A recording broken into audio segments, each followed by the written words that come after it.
All right. Hi, everybody. My name is Kristen Cook. I work as our Director of Student Involvement here at William Peace University, and I oversee orientation as well as new student onboarding. So we are providing these virtual sessions just to answer any questions y'all have, make sure you have content and information you need throughout the summer as you prepare to come to campus in August, which is so soon. So tonight we are doing a session on housing and family support.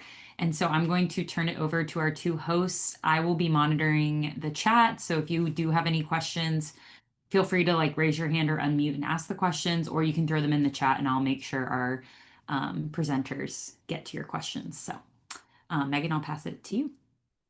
Awesome. Hi, everyone. My name's Megan Hickey. I serve as the Family and International Services Specialist. I know it's a mouthful at William Peace University. So I focus on our family support part of this presentation, and then I also support our international student population. Hi, everyone. My name is Cody Green. I'm the Associate Director for Residence Life and Housing. Primary focus for me is like community development model, living, learning outcomes, providing programs for you all, overseeing the resident assistants that live within our community, but also help our director with housing assignments, operations, and then I directly supervise the area coordinator for first year communities, which many of you will be meeting in August and staying in those communities. So excited to meet everyone and hopefully get some questions answered for you. Let me click the screen and see if the slide will work. Okay, it's going to be a click. It's not going to be an arrow key. Perfect. Alrighty, so this is the team. Oh my gosh, that photo was taken in 2016. I look the same and haven't aged a bit.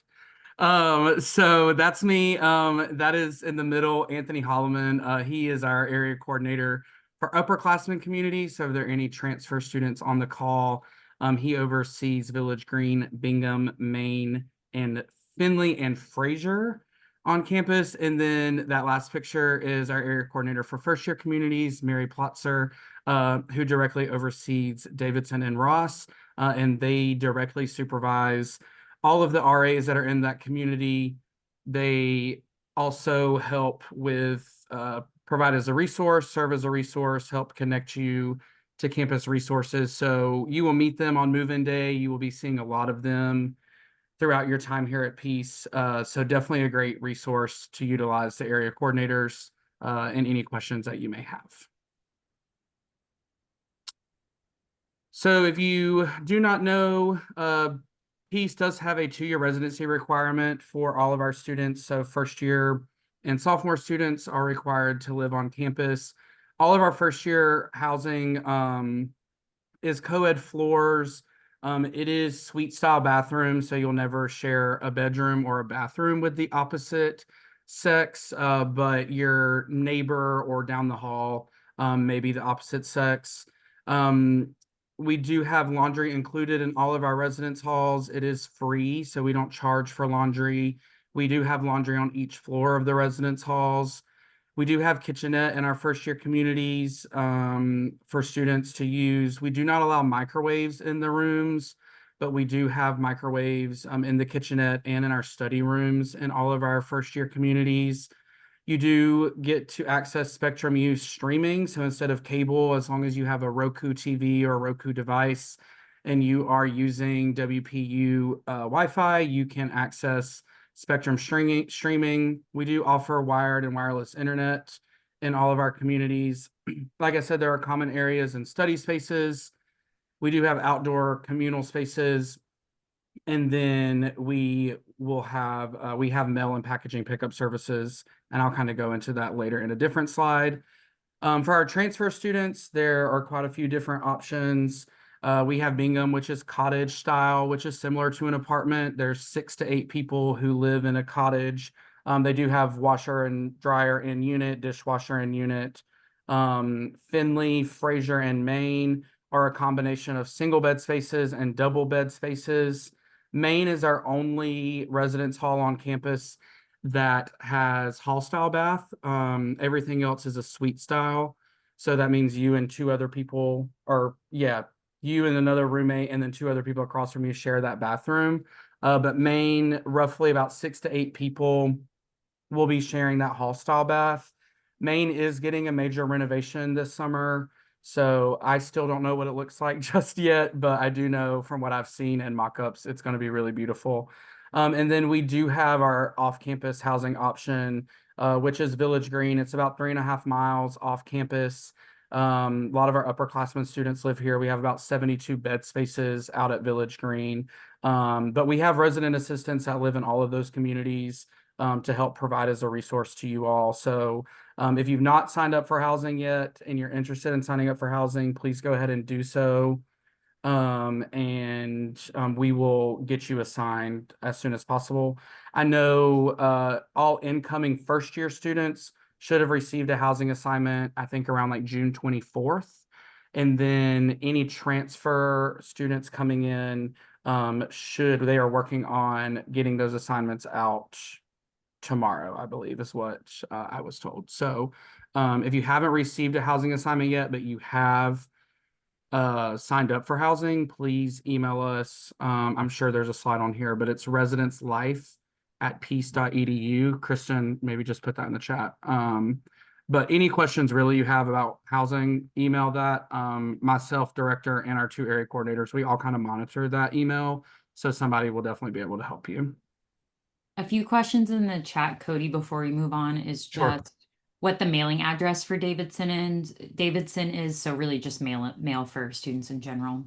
Yeah, I think I have a slide, maybe Okay. 2 slides from now, and they can take a picture of it and it's got everything on there. And then Ryan asks 4 people to a bathroom, and I'm assuming it's different per community. Yeah, so if it is a traditional double room that you are assigned to, that you have a roommate, unless the person living beside of you sharing that bathroom has a medical accommodation, right? You could potentially share with just 3. But yes, typically in a standard double room, 4 people would share that bathroom. And then last one for laundry, pod detergent and sheet detergent are both allowed, correct? Yes, that is correct. Great. Yep, good questions. If you want to take a picture of this, this is just kind of a traditional or typical first year suite layout. So as you kind of see, 2 rooms on each side, bathroom in the middle. I call it like a horseshoe layout. So those are just the dimensions of the room if you're interested for decorating purposes. Those are the window dimensions as well if you're looking for curtains. We really just ask that like you don't put major holes in the wall. So command strip, command sticky tape, anything command brand normally works really, really well. Also, when you move in, if there are any like pre-existing scuffs, damages on furniture, stuff like that, we do paint all of the rooms after turn. But if there is anything, we ask our students to fill out a room inventory form at the top of the year and notate the condition of the room and then turn that into our office. And we keep that on file and compare that at move out. So if there are additional damages that happen at move out, the student, roommates, suite mates, whatever, will be responsible for that. But this is your typical measurement of your residence hall room for first years. I did see a question pop up. I was just about to unmute. Maximum riser height for the beds. Yeah, so we don't allow you to like install a riser. Our beds are like 2 bed posts and they hook into each side of those bed posts. So there is a height max that they will be able to rise. The little block risers, we typically, the ones that are like 4 or 5 inches off the ground, we typically don't have an issue with. But installing like a lift in the bed, we do not allow students to install. Beds are bunkable, so they have knobs on the top of the bedpost that the other bed can bunk on top of that. Pretty rare that I see bunked beds these days, but they are bunkable. We also If you need help after move-in, you can always put in a maintenance request, and have them come rubber mallet, knock the bed out, help you raise it, and get you situated. But yeah, we don't allow any students to install like an actual riser in the bed, but they do have the access to be risen. Is there a maximum height for those block risers? Uh, that I don't know. If Maybe an email question. Yeah, shoot me an email and I can look through the handbook and see if we have a specific max on those risers. I do know as far as a refrigerator, I just remember this, it's 2.4 cubic meters. So I can tell you that if you're looking to bring a fridge, I typically say don't bring the double decker, just bring the single mini fridge. Um, I am not great at math, and when we do room inspections, I'm not going to go in and measure your mini fridge, but just nothing that's too big. But that 2.4 smaller mini fridge is normally the perfect size. And then Yes, cleaning the residence halls is the responsibility of your student, and taking out the trash is the responsibility of your student. Sorry, we do not do that for them. and there is a trash like receptacle outside each residence hall. So students are responsible for taking it to that receptacle. Yes, yeah. Don't leave it outside your door in the hallway. We also do health and safety inspections about 3 to 4 times a year. So if the room has lots of trash in it, we will fail that inspection. We just want to keep out bugs, mice, rats, spiders, all of that good stuff. So yes, please take your trash out and clean your room. And last question I see, well, one more. But air conditioning, is there Mhm. air conditioning and is it controlled per unit? As there is air conditioning in each room. You can control it. I will say once we get to winter, our buildings are pretty old. They are a one-way system. So once we turn the heat on, it will blow heat. But when the AC, when there's cool water running through them, it will blow AC. You can do high, medium, and low. And then they switch late fall, early winter to heat. And then they switch back in early spring to AC. And then fridges is one per room, correct? No, it could be one per student. One per student, okay. Yeah. And then is the 2.7 cubic feet okay for the mini fridge?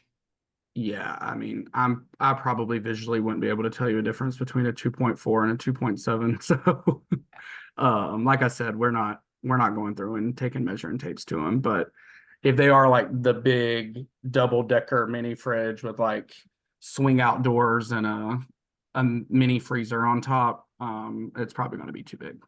Yeah.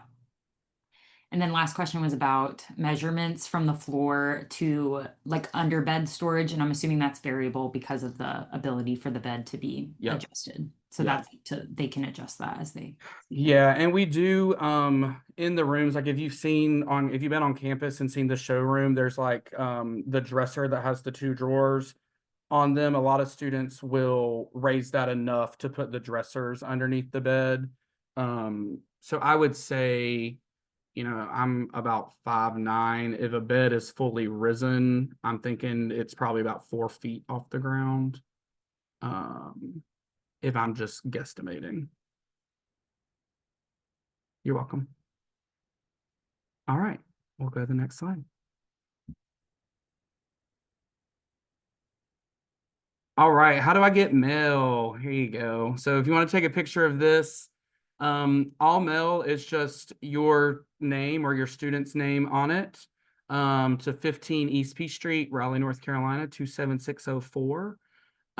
You don't need to include your residence hall on the package. It's all delivered to Ross, and then our staff will go through and sort through that mail, figure out who it belongs to. They will put packages or small mail in lockers, send a code. If it is big packages, they will deliver directly to the student.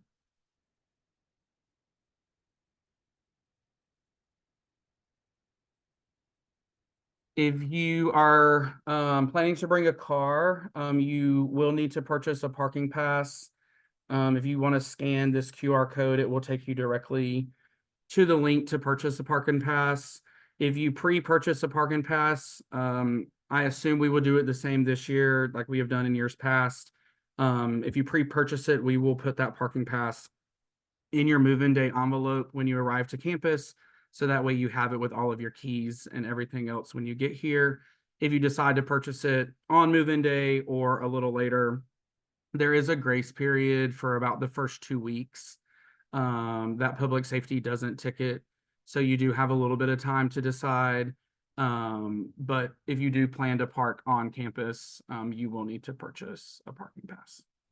And if you purchase it, the parking pass on or before August 1st, you will be guaranteed to get that in your move-in packet. If you purchase it after August 1st, there might be a delay in getting it to you. So I would say if you know you're going to purchase one, just go ahead and get that done so that it'll be in your move-in packet. Thank you, Kristen.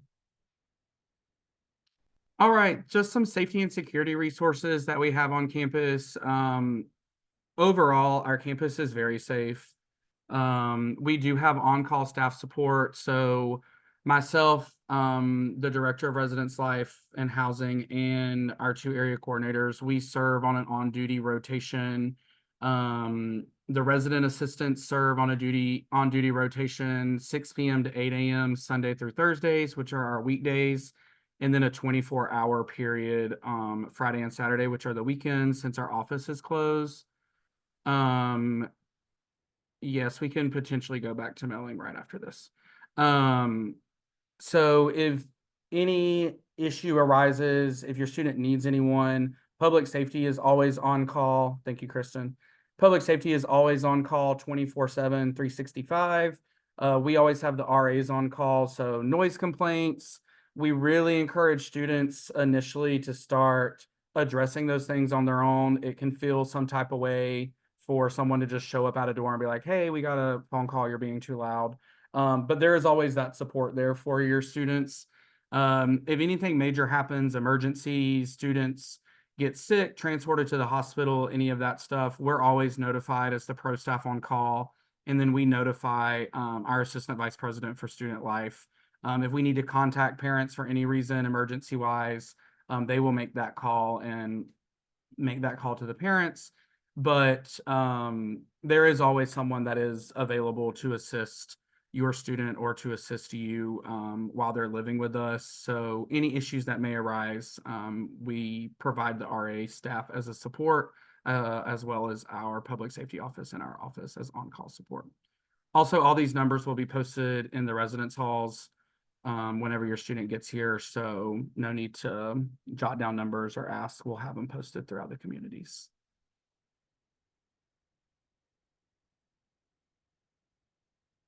The exciting part, my favorite day of the year is move-in day. Sorry, I did not edit the 16th and 17th at the top. My bad. I edited it right below. It is August 14th, is when our first year students will move in. And upperclassmen students, if there's any upperclassmen on the call, it's August 16th. But August 14th will be first year students and our transfer students moving in, as then you will directly go into your new student orientation experience. So sorry about that error on my behalf. It is the 14th for first year student move in, not the 16th and 17th. And yes, the 14th is a Thursday. That is correct. Thursday the 14th. Sorry, I don't know if that was too soon to go to the next slide. No, you're fine. You're fine. I think we are good. Every student who lives on campus also has to have a meal plan. So if you signed up for housing, you also had to choose the meal plan. If you want more information regarding meal plans, you can scan this QR code, and it will take you to our dining website where you can see what those options are. We also do allow students within that like first week to change their meal plan. So if they get to campus and it's not correct, we do allow them to do a meal plan change. But once add drop happens, which is a week after the first day of class, We do not do meal plan changes, and we really try not to do housing changes, as that then impacts billing. So we really try to get everything in at the add drop deadline. And then for the next semester, obviously same thing. If we need to make changes at the end of the semester, we'll make them, but we try to make that before the add drop deadline. Obviously, if there is issues within a room, roommates not getting along, etc., we will obviously work with the students to make a change if that is what we feel is best. But we try not to make a lot of those moves just because, or make those changes for meal plans just because after the add drop deadline. Alrighty, I can't see the chat, so I don't know if there were any other questions that came up for Cody. Okay, I will kind of go ahead and jump into the family support at peace section. I don't know why I said like I was going to say more. So what does family support look like at Peace? Essentially, the Pacer Family Program was created to kind of make sure that the gap was bridged between families, their student currently at Peace, and the university. Pacer Family Program staff, me. I'm really dedicated to making sure that you all have the communication that you're looking for. You're aware of what's going on in the campus community, if there are events going on campus, and things that are timely throughout the academic year, including programming that I offer throughout the academic year myself. Um, some of you might already be aware of the Pacer Family Portal, but this is a really big part of how our family support takes place at Peace. The Pacer Family Portal is free to sign up for and free to use. Some of you may already be in the portal, and essentially this is a screen grab of what it looks like, but it kind of lays out a lot of options for you. You can see what's going on the calendar side. You're linked out directly to resources on this page. There are posts that kind of come up that talk about specific topics, whether they're posted by a representative of the university or they are given to me by the provider of this platform, and they're relevant to a college student's timeline in college. And so other things that you'll get are newsletters, emails, and texts. Some of you may have already been receiving those where they're kind of timed to what we're sharing out through the platform. You can also on this platform register for family program events and more. I think I saw a question come through, or you got it, Kristen? Cool. It's just me posting things. You can keep going. Sorry. Cool. You're good. And then for a lot of you, you have an incoming student, and so hopefully you're in the Pacer Family 101 community. This has been kind of my main push this summer, trying to make sure that folks have as much information as possible leading into new student orientation and family orientation. Like Cody said, move-in leads into new student orientation, so that's going to be August 14th and 15th are the main days of new student orientation and family orientation programming. But this community on the portal kind of talks about the specific campus resources that have offered virtual sessions throughout the summer. The recordings, once these are posted, actually go back onto the portal as well. I link back out to the new student checklist pretty often, that making sure like your student is getting everything accomplished before they join us in August. And then again, emails and texts that are relevant to these virtual sessions that we've had going on, any other things that might be helpful for you to have before you bring your student to campus in August. And then last but certainly not least, I think I have another one. But Pacer Family Program events, so Pacer Move-In, like we talked about, is August 14th. Family Orientation is August 15th. A sneak peek, because I haven't posted the actual save the date yet, but we will be hosting Family Weekend on campus, October 24th and 25th. So that's just about 6 weeks after your student moves in, so a really good time to kind of see what campus is like once they're all moved in and settled. It's also going to be one of the state fair weekends, so it'll be a fun time to visit campus. Virtual Pacer Family Nights, similar to these virtual sessions, it will be kind of partnering with campus offices and kind of getting you connected with relevant resources, making sure that your students being able to make the most of their experience with us. And then commencement, obviously, we are trying to help support your student from day one till the last day. And so at commencement this year, kind of offering floral arrangements, tissues, things like that, but making sure that you have a great experience with your students' commencement as well. I think this is the last slide. So if you haven't already joined the family portal, this is the QR code for you to be able to do so. And yeah, basically similar to what Cody said, if there's any general questions, that is the family programs email that you can reach out to at any time. And I'm happy to answer questions directly or make sure that if you need to get to a specific campus resource, I'll help you get there. One question for you, Megan, was what would be part of the family orientation? Yeah, that's a great question. Family orientation, kind of think of it as a mirror to what your student might be receiving at new student orientation with a family lens. So you'll hear about academic requirements, how to support your student while they're experiencing that at our campus. We'll talk about health and wellness, safety resources. We'll talk about the on-campus living experience, but kind of those questions that you might have as a family member rather than what your student might be looking for. And then we'll also have kind of we'll have a social and an opportunity for you to connect with other family members as well. Another question was, is family orientation for transfer parents as well? What happens if parents can't attend? You're absolutely welcome to attend family orientation, no matter if your student is a new student that's a traditional first year or a transfer student. We'd love to have you. The information will still be super relevant.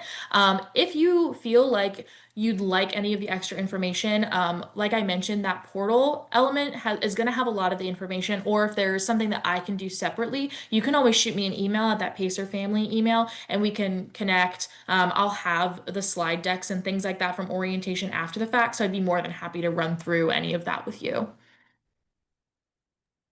And then another question was asking if it's similar to the admissions open house, which I am happy to answer if you'd like me to. Yeah, I actually have never seen one, so I think I'd love for That's what Kristen. I was like, I'm happy to take that one. It is similar in nature in the sense that we're trying to connect you with information. The main key difference with open house to this, the admitted pacer open house, is when you come as an admitted student and learn a bit more about campus departments and resources and things. And so it's similar in that sense that you will have time to get to know the departments and get your questions asked. The main difference is that now your student is here. So we'll be focusing on slightly different things. So instead of come learn about financial aid, it'll be more of do you have questions about the bill paying process now that you've gone through it for the first time? Do you want to learn more in depth what the academic environment looks like here now that your student's about to start class? And also just safety, like what are the safety protocols? Like what are the important phone numbers that you might want to save? How do you make sure your student signs you up for the Pacer alert system? More things like that are just more timely now that your student is literally on campus and you're about to leave them there. So it is a similar nature event, but the content is just a little more specific to where your student's at in that part of the process. So um, and someone did mention earlier that their son signed them up for orientation on the 14th, and 14th is move-in day, and orientation does start that day. We're starting with kind of like a picnic, a welcome, introductory information, a social, like Megan said, and then some of the content will also be on the 15th. So just so you know, and it is all optional, obviously. And if you all need to, can come in the morning and can't come in the afternoon, that's okay. Just make sure your student registers you so we can get accurate head count for food and things like that. And then someone said, just to be sure, if we are not able to stay for the family orientation, we would still be able to get this information. Yeah, to like clarify for sure, there are lots of channels that we can share information with you all. I don't want to keep saying like the portal exists, but it does live there kind of indefinitely. And if there's any specific questions that come up or anything that you're looking for that might not be answered, that email is really going to be the best way to reach me. And I'll be more than happy to kind of make sure that you have the resources that you're looking for.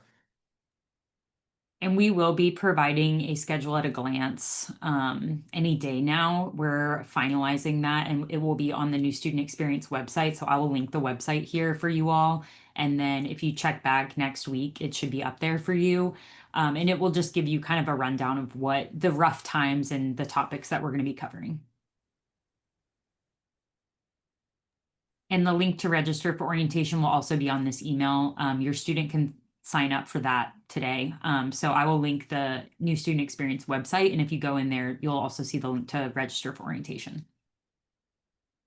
That was our last slide of content. Really, it's just questions at this point. So I know we've been answering them throughout, but I didn't know if anyone else had any other additional questions.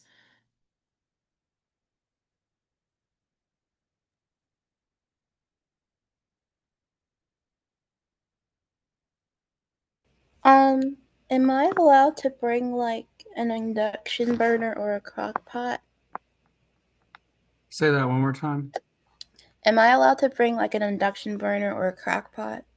I'm not sure about a burner. But we say as long as it's not like an open flame or like a hot plate that doesn't have like a kill switch, or if it gets overheated, it's not going to turn off.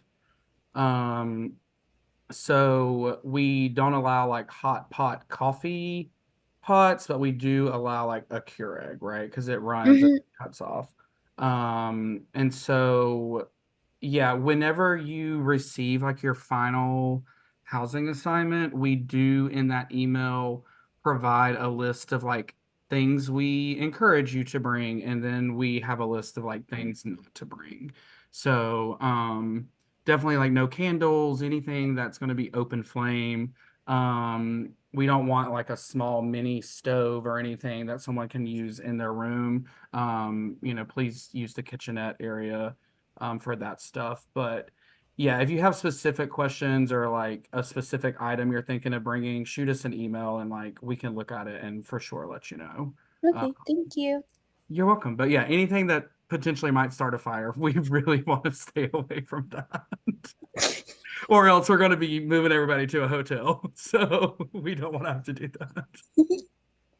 And then Cody, for Bingham, there's a question about is a refrigerator provided in Bingham, and that just to confirm that there's a washer dryer in each unit in Bingham. Yes, full size refrigerator in each unit, dishwasher and washer and dryer in each unit. And then And for then your first year halls, what is included in the kitchenette? sure. So there is a kitchenette over in Ross. Students in Davidson and Ross both have access to that. But it is a full-size refrigerator, a sink, a stove, and a stovetop. And there's a microwave in there too. I'm trying to keep up with all the questions. For just to confirm, every new student does need to register for orientation.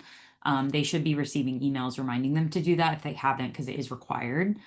The times for family orientation, it will start Thursday afternoon.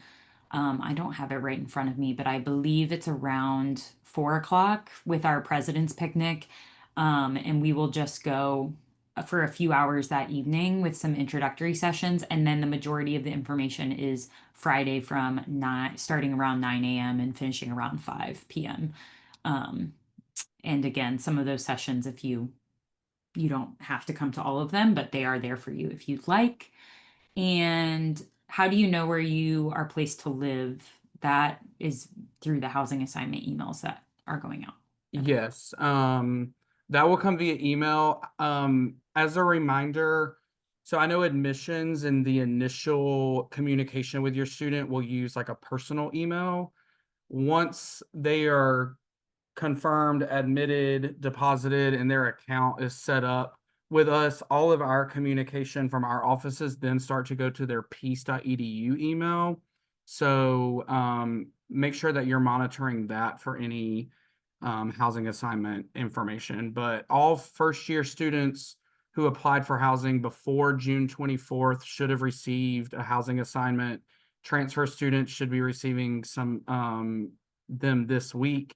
And then we do have rolling admission. So we try to update and send assignments as they come in, but we try to batch them together. So we do assignments by hand as well. So like we don't have a software that inputs it in for you all. So we try to batch them together to get a group to run a mail merge to then get all that information out. So if you applied for housing after that June 24th time, you might still be in like a purgatory sitting right now, but you probably are assigned, and then we will just send over that email once we get a batch of them. But if you specifically have a question about your specific student, they haven't received that, shoot us an email. We can look up where they're at and we can send that over to you.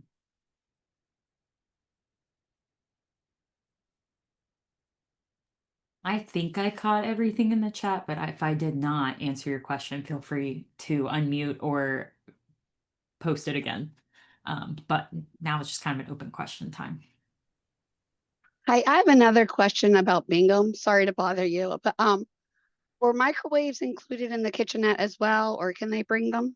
They are provided in the kitchen. Okay, sorry, I totally missed that. No, you're fine. I don't know if I said that. Bingham and Village Green both have microwaves, as they are more apartment style. So they have the full kitchen set up. Yeah. Thank you.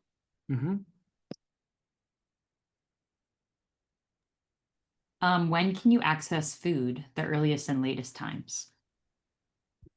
I think breakfast starts at 7 and dining closes at 7:30, I believe. Yeah, and during the regular school year, there's continuous dining. Yeah. And then the only difference is before classes start, there are more specific times that the dining hall is open, but because your student will be part of orientation, or if you are the student, you'll be in orientation, there are set blocks of time that we'll put on your schedule of when you can get breakfast, lunch, and dinner from the dining hall. But during the school year, you can go anytime to get food during those hours. I will And then there say is late night. Sorry, go ahead. no, go ahead. I was just gonna also plug Late Night Bites. Yes. Once the school year gets underway, there's a late night dining option where they open up and have a limited menu that students can use their like dining dollars for. I was also going to add that web page that we shared earlier, that was tied to our dining resources. That always is going to have the timing of when our dining halls are open for students, and they're pretty good about making sure that the menu is available of what's going to be happening on campus. So that's also something that you all could reference too, just in case it's happened to me before where it's slipped my mind, even though it's the same schedule all the time. So definitely lots of ways to access that information. I personally follow the Pacer Dining Instagram, which I just put in the chat because the website's linked in their bio, and I always look and see what's on the menu because I do that before I go in to get lunch. So that's might be a good account for them to start following.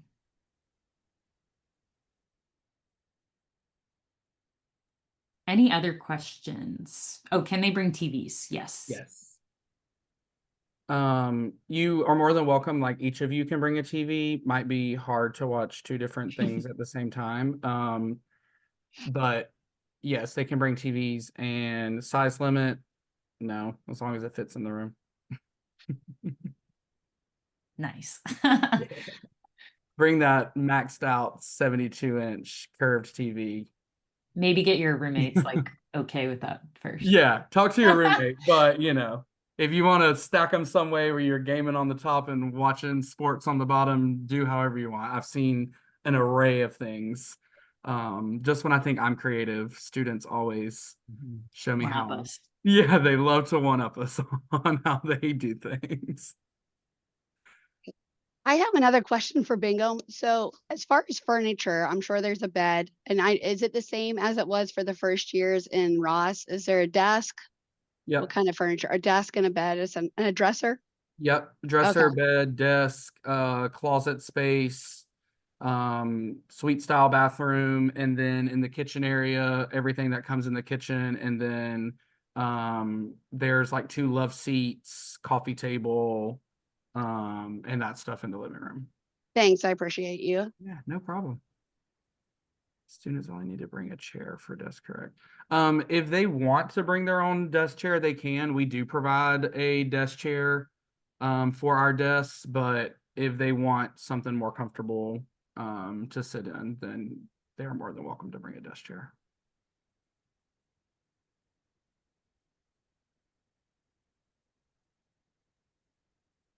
Any other questions that we can answer? You're welcome. These are all really great questions, by the way, so thank you all for asking them.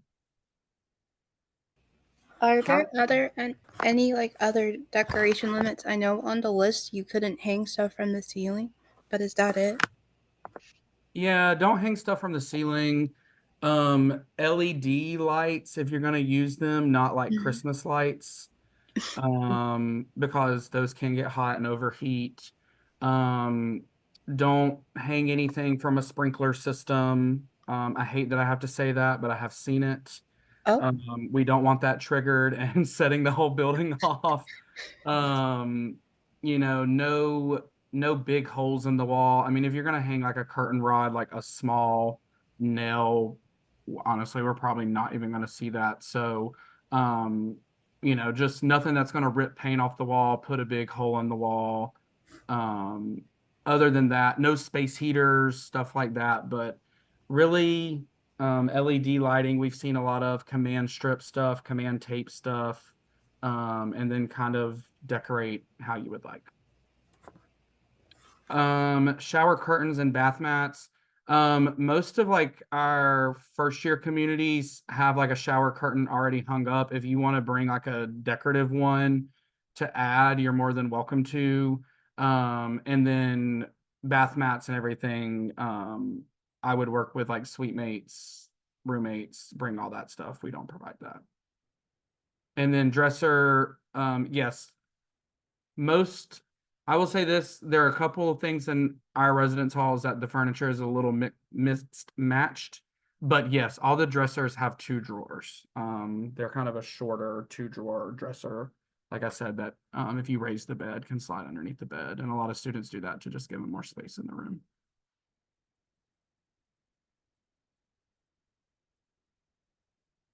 You're welcome. And it is fine if you get to campus and you're like, oh my God, we completely forgot this. Like Kristen said, like 90% of our families will be running to Target to get something, or the roommate was supposed to bring something and forgot it. So after move-in, we see a lot of our students and parents going to Walmart, Target, picking up things. So I know it's a lot of information to take in and a lot of things to send your student off with. So we're always here to help. Ask questions before you get there. We will let you know for sure, but inevitably, I'm sure you'll forget something. And one We- of the nights during orientation after families have left, if your student doesn't have a car, we are hosting an event where we're going to help shuttle students to North Hills, which is an area in Raleigh that has a Target and like some other stores. So if they do forget something and you're gone and they don't have a car, we will have that event that they can hop on the transportation, go pick up a few things from Target and come back to campus. So know that that is, I believe we're doing that Saturday or Sunday night after move-in. So there'll be that as an option as well. And then one more question that came in, where would the TVs go? Some people use their dresser as a TV stand. People bring their own small TV stand. So, once you get there and you feel the layout of the room, if you bring something, you're more than welcome to bring your own TV stand, but we don't supply that for the TV. The bus Um, system, we do have the Go Raleigh buses that go around, and then there's the R line, I believe, is the free downtown, well, formerly free. I'm not sure if it's still free this year because they talked about adding a small fee. But there's one line that used to be free to go around downtown Raleigh. And we typically, students as part of their first year seminar class will have a time where their peer mentor can show them how to use the bus system if they want access to that resource. But Go Raleigh is the name of like the bus system in Raleigh. And then there is like a smaller line that's specifically for downtown, which is where we're situated. So Yeah. their peer mentor who will be in their first year seminar class with them is a great resource and will generally know how to show them how to do the bus system. Yeah. And I know the Go Raleigh like website and app is also like good to, Really good. Yeah. if you're looking for that information to use. We're right down the street from a Publix grocery store. There's a like a what's the word? A Fast Med, I think is what it's called, like a urgent care right down the road that's about to open. So there's a Mhm. pharmacy within walking distance of campus. There are things kind of just close by if your student doesn't have a car. Yeah. Person Street Pharmacy is where I get my medicine, and they are fabulous over there. So Yeah. recommend going there. Well, actually, if I have a bed, can be placed in a certain way. Do you want me to ask here?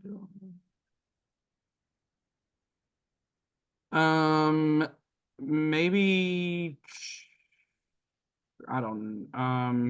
I mean, beds, however they can configure in the room, Actually, can you hear me? yeah, I can hear you. Okay, so I know you've got this is Lake Davidson and Ross. I know you've Yeah. got the two cubbies, kind of where the beds, a lot of people put the beds, like when you walk in the door, you've got the closet like on the right, and then you've got like a little cubby there to put a bed. And then down by where the suite, I'm sorry, the bathroom is, that's kind of like another little cubby to be able to put a bed. Yeah. The question that we've got is when you first walk in the room, that little cubby there, can the bed not go against that cubby wall, but actually go against like the hall wall? Do you see what I'm saying? Yeah, it can go against the whole wall. It could go horizontal across the whole wall, Yes. or it could stick out vertically. Okay, so there from is that. there is enough room between the door and that to go in the hall wall. Okay. Yeah. mhm. That was my question. Yeah. All right, thank you. You're welcome. Thanks for clarifying. That would have. Well, like I said, I'm like, I don't know how to. You're fine. That would have taken me through the weekend to dissect that. Yeah, that's probably easier Thank than an you. email, honestly. Yeah, no, that's much Like, easier. let me than try to email. talk this through. Thank Thank you. That you. was perfect. Yeah. Did you mention first year student having a shared kitchen? Yeah, there's the kitchenette area in Ross that both Ross and Davidson have access to. And then there's microwaves in the study rooms that are in Davidson as well, but they do have access to that kitchen in Ross. Well, that's all we have for you all today. Thank you for logging on and asking such great questions. If you all do have any more, you can email orientation@peace.edu for any of your orientation questions, residencelife@peace.edu for residence life questions, or pacerfamily@peace.edu. I almost said family programs. pacerfamily@peace.edu for family related things. And yes, students can bring fans. Yes. But yes, thank you all so much for being here and for your time. And this was recorded, so we will be putting it on that new student experience website. So if you forgot a piece of information, this will be listed on the website probably by Friday, I would say. So you can always watch this back if you want to look back at dimensions or the mailing address or anything that you might need. Awesome. Thank y'all. Thank y'all. See you in August.